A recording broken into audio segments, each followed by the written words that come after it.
Hey everyone, my name is Katie, if you aren't aware, and I'm here today to talk to you about character backgrounds, like what we have for Brock here. Like what we have for me.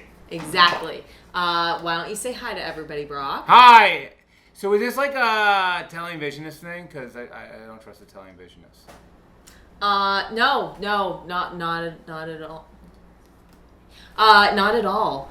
We're here to talk about your life and your stories and make it sort of enjoyable for everybody.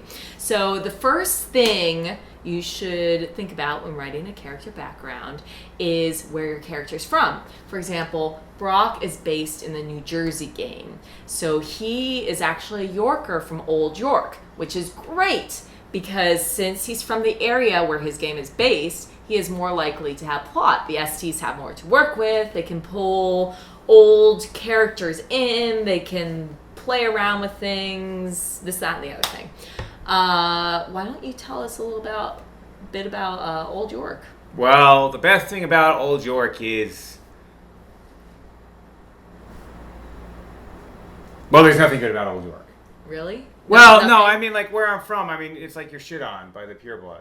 Oh, I'm No, sorry. I mean you're like literally shit on by the purebloods. Like they live in high ivory towers, which is a metaphor, but also it really happens.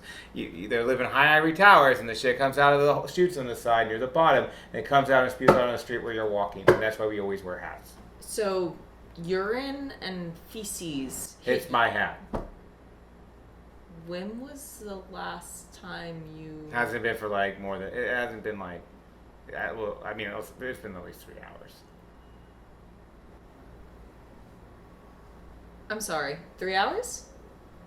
Like, since you were hit on the head with shit? Okay. That explains the smell, guys. You also want to keep connections in mind. For example, Brock has a big family. I do. Exactly. And they're lazy.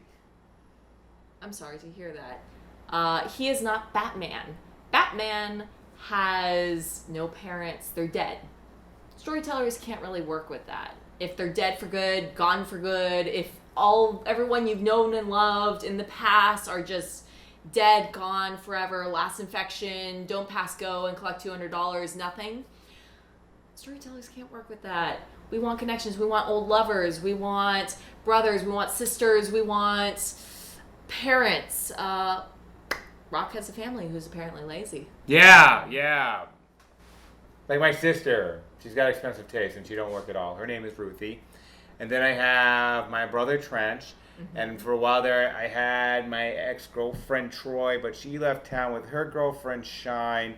And then we have Pup. You had a girlfriend that left town with a... Man, Brock, you really can cause them to swing. But anyway, go ahead. What about Pup?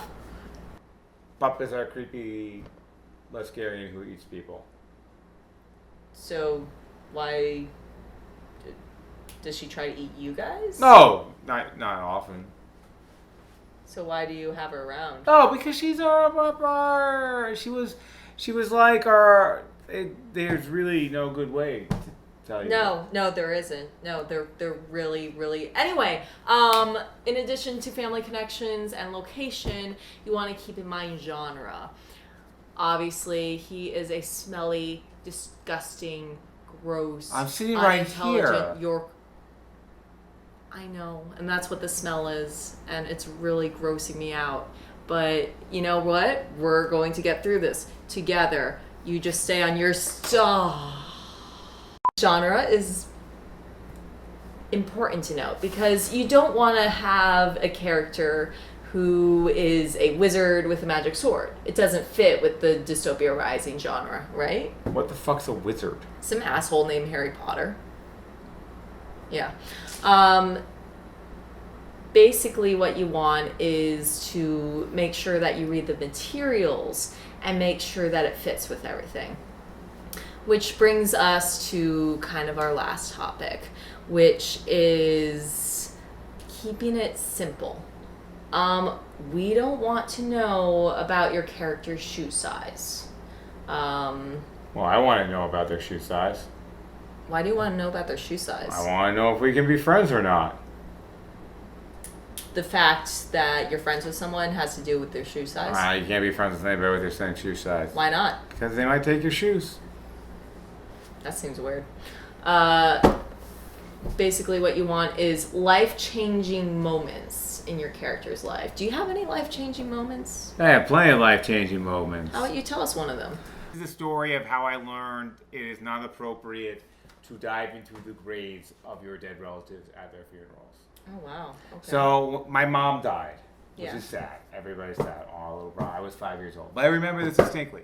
Everybody, she died. She came back as a Zed. We had to kill the Zeds. You had to watch your mom die twice, which is kind of fucked up. And I wasn't really understanding of it, but we didn't cry. So, only with the lobster. So, we took my mom and we put her, in the grave. But we want her to be a little bit more mom-like and a little bit less Zed-like. Right? Yeah, you don't want her to look like a retrograde, right? Exactly. Ew. Anyways, so more mom-like, less Zed-like.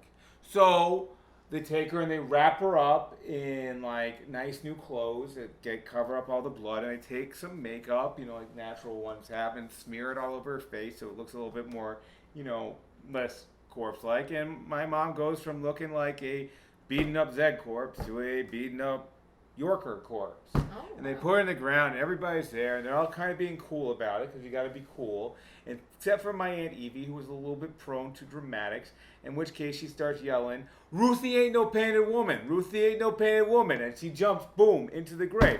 My aunt's in the grave. My dead mom's in the grave. She looks a little bit like a Zed. She looks a little bit like my mom. Evie looks like Evie. My father's up there. He's looking down. He's like, "Why are you in the grave?" We're like, "Can't you tell? She's wiping the face off my dead mother." And as she's doing it, she's taking a rag, and little bits of my mom are flying off. She's tossing it out of the grave. There's nothing to really tell you what to do. So this is what I learned. Do not jump into the grave before you are ready. That's very important to know, Brock. Thank you for imparting that wisdom to us. Also, do not try to tear your face off of your dead mother. But Smarter than your average Yorker. Oh yes, don't we all know it? Basically, when you're writing a background after that lovely story, you want to keep in mind just a few basic things. As I said before, you want to keep in mind genre. You want to keep in mind location. You want to keep in mind connections. And you want to keep it simple.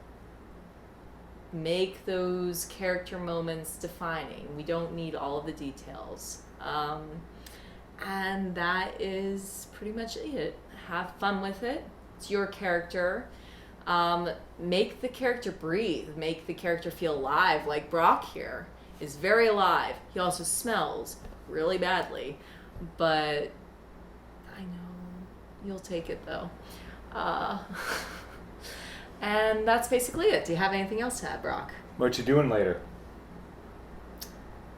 I am getting out of here and probably taking a shower because this has been kind of gross. So that's a no. That's a no. That's a big, definite, big, fat no. Sorry. Just want to be sure. That's okay.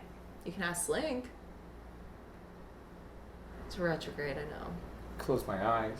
You Look, could. you guys. Thank you so much for watching, and we'll see you next time.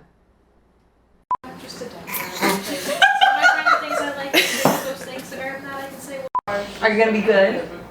Can I do that? For sure. I'm positive. Are you sure? You're dealing with Charisma. what makes them thrive and blossom Can I have it, and please? really reach their potential. Not mine, not mine. Yeah. So, but I just think it really loudly. You know, they were out in the woods and she I don't need to take this from fell fucking in restaurant. the snowdrift. And